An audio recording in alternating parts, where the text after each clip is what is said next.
El expresidente de Colombia, Andrés Pastrana, reveló una carta de Leopoldo López cuando completa 8 días en huelga de hambre. Mientras López enviaba esta comunicación agradeciendo el apoyo a la exigencia de libertad para los presos políticos, el líder opositor recibió un comunicado de su compatriota Diego Arria, quien le pide que suspenda la huelga de hambre porque el país lo necesita vivo. El líder opositor venezolano Leopoldo López le envió una carta al expresidente de Colombia, Andrés Pastrana, que no pudo ingresar a visitarlo a la cárcel de Ramo Verde. La misiva se conoció en la cuenta del Twitter del exmandatario. En nombre de todos los presos políticos, quiero darle las gracias por su determinado apoyo a la causa de nuestra liberación y de la democracia de Venezuela. La defensa de la democracia y de los derechos humanos no puede limitarse a fronteras.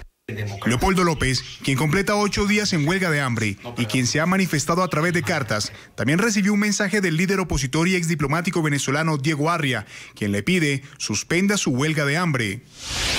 A renacer la esperanza de que vamos a rescatar nuestra libertad. Pero para lograrlo, Venezuela te necesita vivo y en plenas condiciones. Averiado o muerto solo daría confort a este régimen miserable. Arria también le escribió a Leopoldo sobre el resultado de las multitudinarias marchas de este sábado en varias ciudades de Venezuela y el mundo. Pocos días después de que llamaste a una protesta pública desde un calabozo de este régimen abominable y criminal que te custodia y tortura por militares abominables, Venezuela entera se hizo sentir para expresarte que ni tú, ni Daniel, ni los otros presos políticos están solos y que la libertad está hoy más cercana. En la huelga de hambre de los llamados presos políticos también participa el exalcalde de San Cristóbal, Daniel Ceballos, quien ya completa 9 días en protesta. Ambos exigen que se confirmen las fechas de las elecciones parlamentarias y además que se acabe la censura a medios de comunicación. NTN 24, con los protagonistas de la noticia, establecemos contacto en vivo con Diego Arria, ex embajador de Venezuela ante la Organización de Naciones Unidas, y quien le envió una carta a Leopoldo López pidiéndole que finalice su manifestación pacífica. Una buena noche, gracias por estar con nosotros. Muchas gracias, Eduardo. Un placer. ¿Qué lo motivó a pedir el fin de esta huelga de hambre? ¿Qué es lo que le preocupa? Yo creo que ya el objetivo se ha conseguido, yo diría, de sobra. Primero, el país se ha despertado, se ha energizado, se ha acabado lo que muchos imaginaban, que era una resignación ante un régimen dictatorial y opresivo. Yo creo que ha sido una inspiración. Leopoldo ha logrado inspirar a una sociedad que reaccionara. Y eso era lo más que se podía conseguir.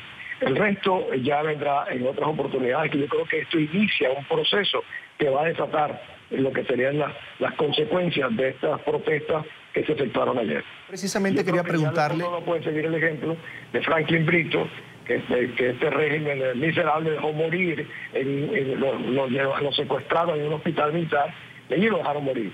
Esto no puede ocurrir lo mismo con Leopoldo ni con Daniel Ceballos. Señor Arria, quería preguntarle, cuando usted en esa carta que le envía a Leopoldo López le dice que se avecinan acontecimientos para nada distantes de lo que con la valiente convocatoria se logró, ¿a qué se refiere?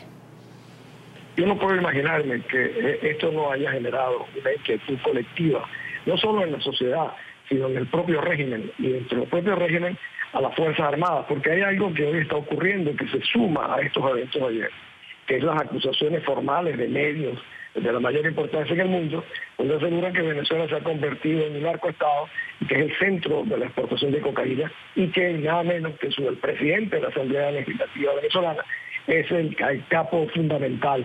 Este tipo de condiciones, de circunstancias, tienen que estar creando una enorme preocupación entre los grupos afiliados al régimen, civiles y militares, porque estar asociados nada menos que a un delito tan abominable como el de la droga, que tantas muertes causa en el mundo entero, es algo que ellos seguramente no querrán ni para ellos ni para sus familias. Señor Arria, ¿es la hora de volver a las calles, de reclamar, de exigir el cumplimiento de atenciones por parte del régimen venezolano?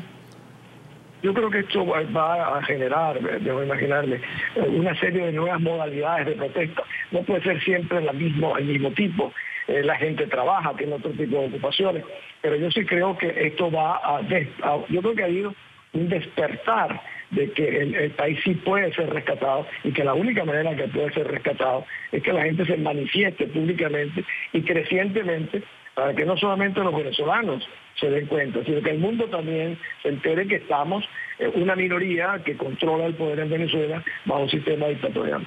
Una de las peticiones de esta protesta pacífica, como usted la llama, es que haya una elección transparente, que se le ponga la fecha a estos comicios y que además tenga observación internacional. Existe una ley en Venezuela vigente que prohíbe como tal la observación de organismos extranjeros.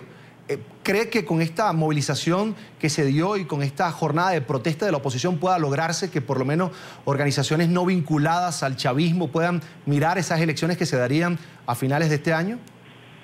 Es una pregunta clave porque todo apunta a que este es un gobierno que le importa muy poco lo que la oposición piense.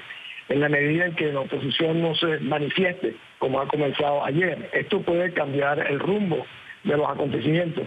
En la medida en que el régimen siente que sí tiene a quién responder o a quién puede enfrentarlo, como ayer vimos en muchas ciudades de Venezuela, en esa medida habría alguna posibilidad.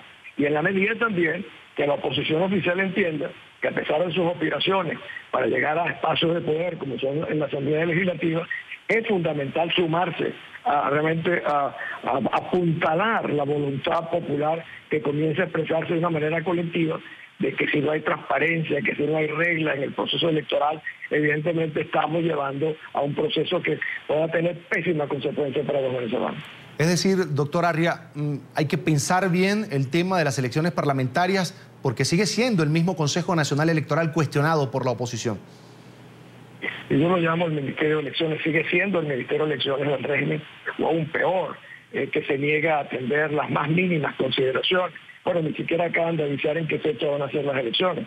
Y en este momento se está jugando realmente cosas mucho más importantes, a pesar de que yo creo que captar la Asamblea Legislativa no va a cambiar ni el modelo económico ni el modelo político. Lo que va a cambiar al país y permitir una refundación de la República es realmente un cambio del sistema. Y el cambio del sistema solo será posible con un desalojo de un régimen que es absolutamente irrespetuoso de toda convención, de toda constitución y que impone la fuerza de las armas a los venezolanos. Hoy en día, por ejemplo, el señor Cabello es el número 1 del régimen. El señor acusado, indiciado, nada menos que por estar vinculado al narcotráfico, es el número 1 del país, que tiene secuestrado al señor Maduro, porque el señor Cabello cuenta con los recursos, con las Fuerzas Armadas y cuenta con los grupos más violentos del país que han venido organizando durante muchos años. Agradecemos a Diego Arria, ex embajador de Venezuela ante la Organización de Naciones Unidas, por estar con nosotros en el informativo de NTN 24. Gracias, Juan. Una buena noche.